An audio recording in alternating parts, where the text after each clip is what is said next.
Bonjour à tous, bienvenue sur CCTV français pour ce journal de 9h en direct de Beijing. Voici tout de suite.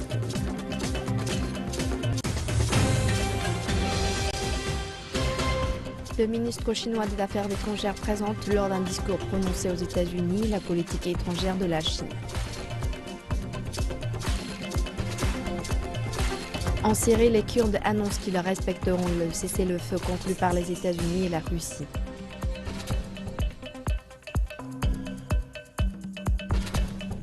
Les Iraniens sont appelés à élire aujourd'hui les députés du Parlement et les membres de l'Assemblée des experts.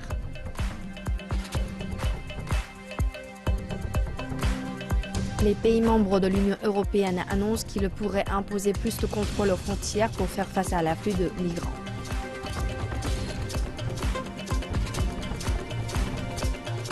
Et pour terminer, nous découvrirons les conséquences de la chute du renminbi sur les exportations chinoises.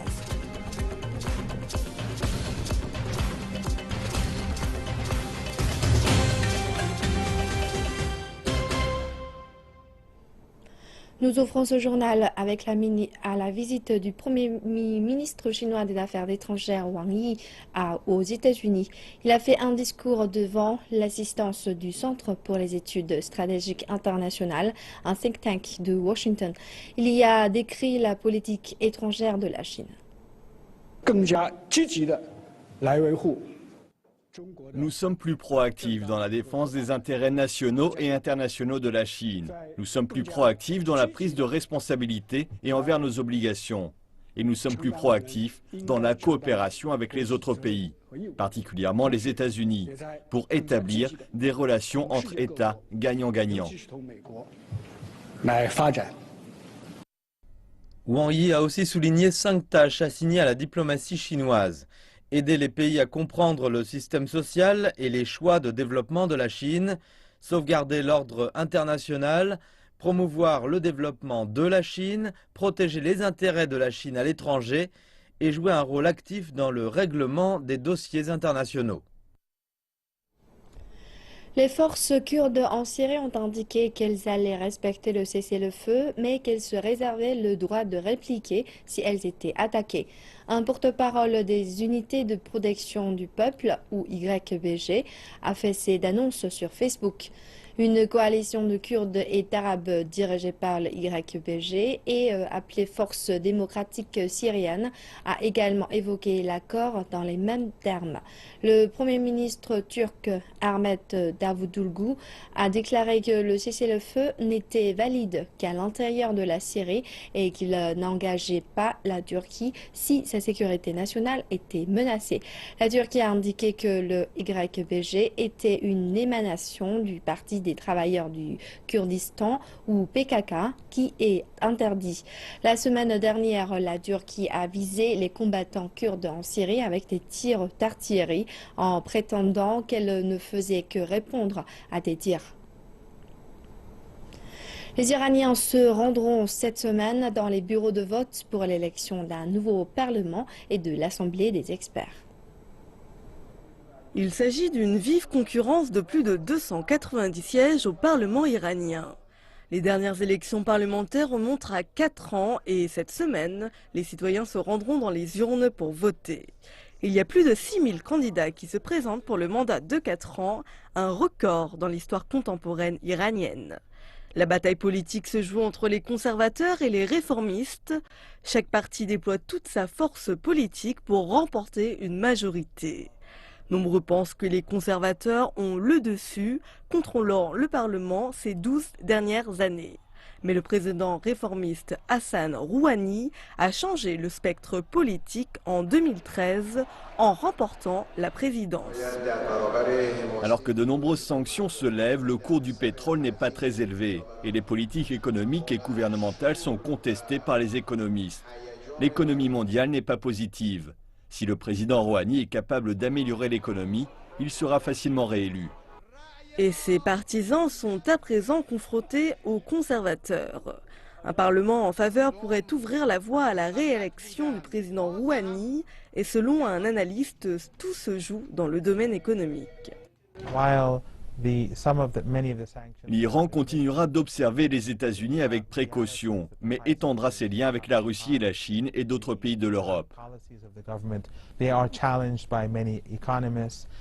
L'Iran joue un rôle clé dans la région suite à la signature d'un accord nucléaire au mois de juillet. Je suis reconnaissant et surpris du grand enthousiasme et de la participation des personnes de la sélection. Cela choque les personnes du monde entier, les médias et les politiciens, partout dans le monde. L'administration Obama accordera une attention particulière aux résultats des élections. Un changement politique pourrait mettre à l'épreuve l'adhésion de l'Iran concernant l'accord nucléaire et l'engagement futur avec les États-Unis.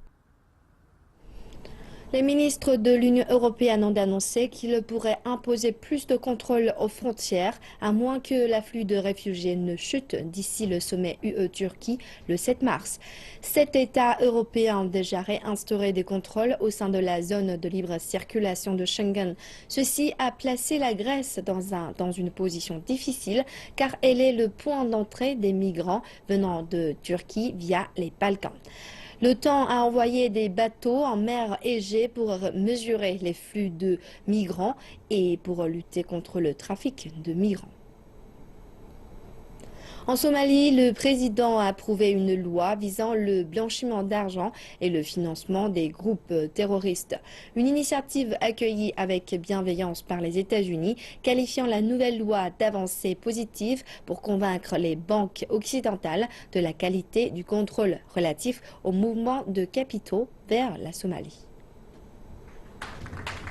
Il s'agit d'une nouvelle étape initiée par le gouvernement dans le combat contre le terrorisme. La loi anti-blanchiment d'argent et anti-financement des groupes terroristes a en effet été approuvée par le chef d'État somalien. La guerre contre le terrorisme est très compliquée. Nous nous battons contre un groupe terroriste très organisé. Pendant des années, nous n'avions pas de loi capable de faire face à ce nouveau phénomène. Le terrorisme mondial est un phénomène nouveau sur la planète. Il exige une politique claire pour mieux le combattre. Un de ces aspects est le blanchiment d'argent et nous l'avons récemment inclus dans une loi. La Somalie combat déjà une insurrection armée du groupe extrémiste Al-Shabaab affilié à Al-Qaïda. Le gouvernement a fait fuir les militants de toutes les villes portuaires, une source de revenus majeure pour les terroristes depuis plusieurs années. À Mogadiscio, les autorités ont l'espoir de convaincre la communauté internationale qu'elles sont engagées dans une guerre contre Al-Shabaab. Certes, des experts ont salué l'initiative, mais selon eux, cela risque de ne pas changer grand-chose. Je doute que cette nouvelle loi combatte le terrorisme en Somalie, mais le fait que le gouvernement mette en place cette loi est une chose positive. Cela sera long avant que le gouvernement ne puisse travailler sur quelque chose de tangible. En Somalie, mais en produit. Financement en certaines activités commerciales. Les analystes financiers n'est pas aujourd'hui en position de contrôler les mouvements de capitaux, mais il change comme un pas important dans la lutte contre. Les autorités américaines se sont fêtées de la signature de cette loi. Elles ont dit qu'elle améliorerait dental concernant les virements par le système informel appelé. Cette nouvelle loi permettra au gouvernement somalien de contrôler les mouvements de assurant que l'argent envoyé ne tombe pas dans les mains de groupes illégaux. Revenons en Chine, à Guangzhou, chef-lieu de la province méridionale du Guangdong, le second patient porteur du virus Zika a enfin pu quitter l'hôpital. Un nouveau cas de guérison de la maladie du virus Zika. Nous avons fait des tests sanguins, urinaires, salivaires et séminaux, chacun d'entre eux ayant été doublé. Tous se sont révélés négatifs. Sa fièvre et ses rougeurs ont pu être soignées et son foie fonctionne à la norme. Cela correspond aux critères de guérison et nous le laisserons sortir aujourd'hui. C'est le 1er février, alors qu'il revenait du Venezuela, que le patient a été admis à l'hôpital juste après avoir été suspecté d'être porteur du virus. Il avait alors affirmé ne pas savoir qu'il était infecté. Je ne ressentais aucune fièvre. Je pensais être fatigué à cause du changement d'avion et je n'imaginais pas être porteur du Zika. Les médecins déclarent qu'ils suivront régulièrement ce patient. Avec l'autorisation de sortie du patient, l'hôpital a également annoncé une autre avancée. Le gène provoqué par le virus Zika a en effet été décodé. Il a été détecté dans un prélèvement urinaire du patient. Pour les médecins, cela permettra de développer un vaccin potentiel au plus vite. réaliseront des recherches sur les protocoles médicaux et cela préparera aux études approfondies sur la régularité ainsi que sur le développement des vaccins et traitements qui y sont. Quant aux patients, il se dit désireux avec l'établissement hospitalier pour des recherches cliniques. Il n'a d'ailleurs prochainement au Venezuela. Le environnement a fait savoir que les données mesurant la qualité de 14 villes clés de la nation en 2015 se révèlent celles de l'année précédente. D'ailleurs, 3 villes supplémentaires ont atteint la norme. Cependant, le niveau de microparticules, les PM2,5, relevés dans la zone comprenant la capitale Beijing, ainsi que la municipalité autonome de Tianjin et la province du Hebei, est resté élevé tout au long de l'hiver. Par ailleurs, un épais smog a été constaté à 2 reprises. Au cours de l'année 2015, 13 des villes principales ont bénéficié d'un peu moins de 10% de journées supplémentaires d'air sain. La densité moyenne de microparticules dans la zone couvrant Beijing, Tianjin et la province du Hebei a chuté de 10,4% comparé à 2014. L'une des régions principales pour la prévention correspond à la jonction des villes de Baoding, Shijiazhuang, Rengshui et Shanzhou. L'autre se trouve à la jonction de Beijing, Baoding et Langfang. Chacune d'entre elles dans le du pays. D'après les experts, l'identification de points culminants comme cela est décisive dans la prévention et le contrôle de la pollution. Alors que nous faisons attention à la prévention et au contrôle de la pollution dans l'ensemble de la région, il nous faut définir des priorités. Nous devons identifier des zones clés et intensifier le contrôle de la pollution à ces endroits. Constater des résultats relativement significatifs grâce à ces efforts. Avant la rencontre des ministres des Finances et des banques centrales, des points lourds du secteur financier se réunissent pour tenter de trouver une solution à la croissance. Reportage à Shanghai lors de la réunion de l'Association des grandes banques et institutions financières mondiales. Les décideurs politiques et acteurs du commerce se réunissent à Shanghai avant le sommet du G20 auquel participeront les ministres des Finances et les gouverneurs des banques centrales. Les stratégies concernant l'économie mondiale sont évoquées. Pour ce qui est de la politique monétaire, il n'est pas possible de ne tenir compte que de la politique monétaire. Concernant la structure, la politique peut jouer un rôle. À l'heure actuelle, pour stabiliser le marché financier, pour stabiliser l'économie, les anticipations de déflation ou prévention de la déflation sont extrêmement importantes.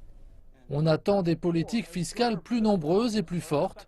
Du côté de la recherche et de la pratique, on constate que l'accent sera mis sur les dépenses d'infrastructures, avec des opportunités dans les pays qu'ils soient en développement ou développés. Quand on parle de relance, l'accroissement des dépenses d'infrastructures est un des principaux domaines, tout comme l'expansion budgétaire. En Chine, en Asie, il y a encore de nombreuses possibilités pour les installations. Il serait utile que la Chine et les États-Unis aient l'occasion d'investir dans des dépenses d'infrastructures. Parfois, il s'agit de rails et de routes. Parfois, c'est plus sophistiqué comme l'infrastructure Internet. Il y a aussi les aéroports, le transport, la modernisation du réseau hydrographique. Il y a tellement de choses dans ce domaine. La croissance industrielle de Chine connaît aujourd'hui un fort ralentissement. Fourchette raisonnable selon une conférence de presse tenue par le ministère de l'Industrie et des Technologies de l'Information.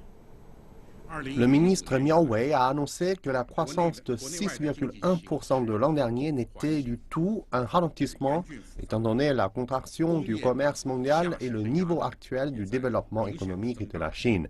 Le ministre a également indiqué que la Chine avait fait des progrès en ajustant sa structure industrielle et en stimulant la croissance des industries innovantes. Pendant ce temps, le ministre a également déclaré que le pays connaissait une réforme axée sur l'offre pour résoudre le problème de surcapacité. Nous allons progressivement vers une résolution du problème de surproduction. Premièrement, nous travaillons activement sur les compagnies dites zombies. Nous nous engageons avec la Commission nationale pour le développement et la réforme envers des plans concrets.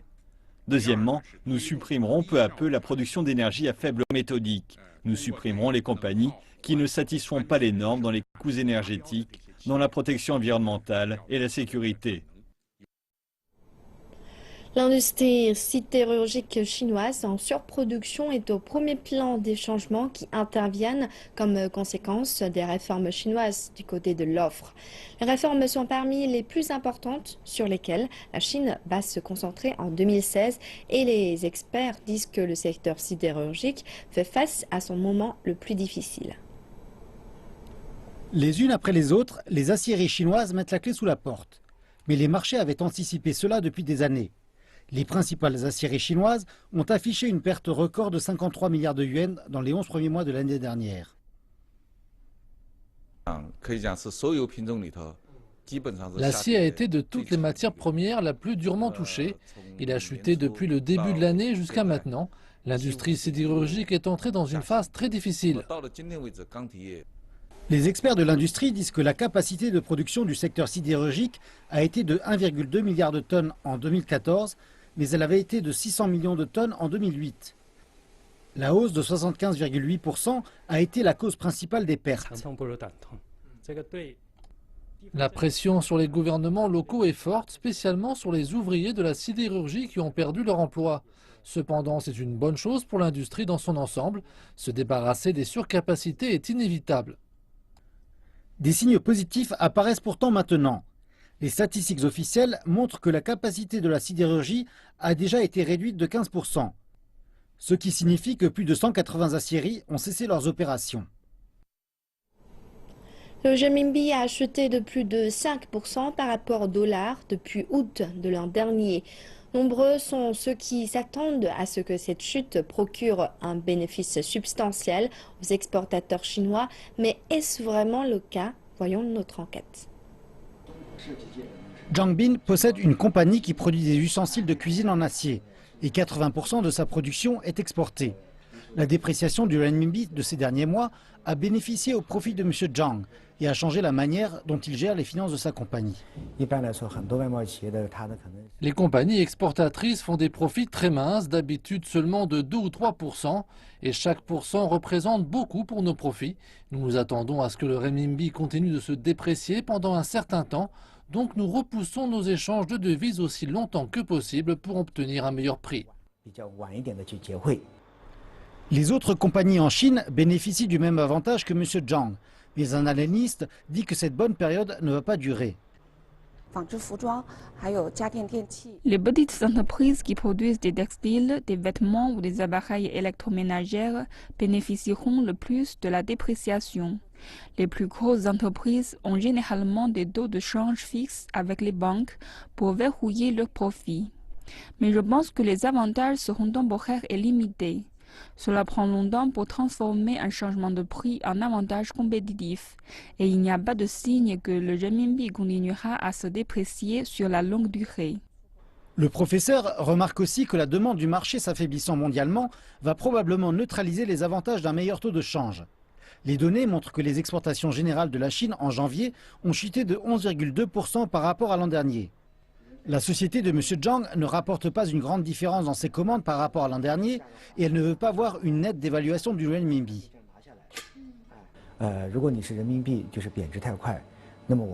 Si le renminbi se déprécie trop vite, ce ne sera pas aussi bon pour nous que vous pourriez le penser. Les clients internationaux vont nous demander de baisser les prix. Si le renminbi perd rapidement de sa valeur, donc l'avantage partira là. Aussi, ce n'est pas bon pour l'industrie en général parce que les compagnies qui produisent des objets de moindre qualité tireront mieux leur épingle du jeu.